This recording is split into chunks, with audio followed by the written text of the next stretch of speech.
మీరు వచ్చింది కూడా ఫస్ట్ ఇది అండి ఒకటి, అది ఒక 50 మీటర్లు అండి, అది క్లోజ్ చేసాం. రాత్రి ఏమో సెకండ్ అండి, ఇది ఒక 60 మీటర్లు అండి, అది ఇదేమో 90 మీటర్లు, ఇది 100 మీటర్లు.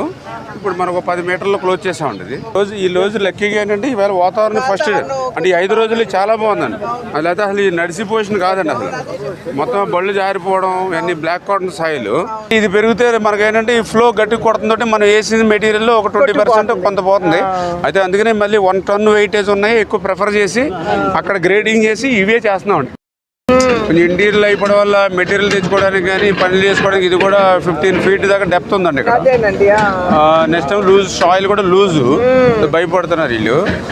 వాళ్ళు కూడా ఆల్టర్నేటివ్ ఏమీ లేదు. 3 గంటలు 7 గంటలు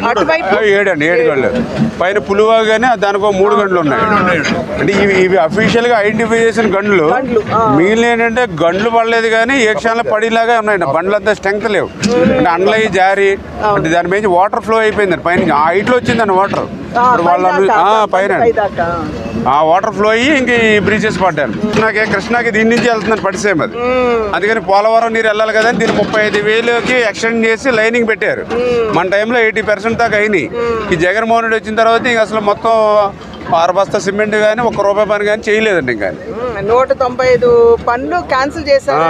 మేజర్ మంది మేజర్ ఉందండి. ఇప్పుడు ఇక్కడ రైతులు కూడా చెప్తున్నారు, 50 కోట్లు ఉంది. రైతులు కూడా చెప్తూ ఉన్నారు. అప్పుడు ఈ పట్టిసీమ నీరు వెళ్ళేది కాబట్టి బాబు గారి టైంలో ప్రతి కిలోమీటర్కి ఒక లస్కర్ని పెట్టి పచ్చగడ్డి కూడా మొలవకుండా జాగ్రత్త రోడ్డు అంత నీరు ఉండదండి. వాతావరణం ఇట్లా ఉంటే రేపు మార్నింగ్ చేసేస్తాం. 200 కోట్లకు సంబంధించినటువంటి పనులు క్యాన్సిల్ చేయడం జరిగింది. దాన్ని పర్యవసానంగా చివరికి ఒక గడ్డి మొలక కూడా తీసివేయనటువంటి పరిస్థితి. అంటే ఎటువంటి మెయింటెనెన్స్ లేకుండా ఇవాళ బండ్లు ఈ స్థాయిలో బలహీనపడ్డాయంటే ఇంతకు ముందున్నటువంటి ప్రభుత్వ హయాంలో కనీసం కూడా ఒక చిటికెడు మట్టి అక్కడ వేయనటువంటి సందర్భంలోనే ఈ రకంగా ఇబ్బందికర పరిస్థితుల్ని విజయవాడ వాసులు, విజయవాడ ప్రాంతం కూడా ఎదుర్కొంటుంది అనేటువంటి విషయం. ఏదేమైనప్పటికీ కూడా ఈరోజు రాష్ట్ర ప్రభుత్వం చంద్రబాబు నాయుడు గారి నాయకత్వంలో రిలీఫ్ ఫండ్ ఏదైతే అందిస్తున్నారు, నిన్ననే శివరాజ్ సింగ్ చౌహాన్ గారు రావడం జరిగింది విజయవాడకి. కేంద్ర వ్యవసాయ శాఖ మంత్రి వచ్చి ఇక్కడ ఉన్నటువంటి డ్యామేజ్ ఏదైతే ఉందో అది ఇళ్లకు కావచ్చు, పంట పొలాలకు కావచ్చు, వీటన్నిటిని పరిశీలించడానికి రిపోర్ట్ తయారు చేసి కేంద్రానికి ఇవ్వడానికి మోడీ గారు వారిని పంపించారు. వారు నిన్న జక్కంపూడి అటువైపు అంతా కూడా తిరగడం జరిగింది. ఇవాళ కేసరపల్లి అటువైపు వెళ్ళి రైతులతో కూడా స్వయంగా వారు సంభాషించడం జరిగింది.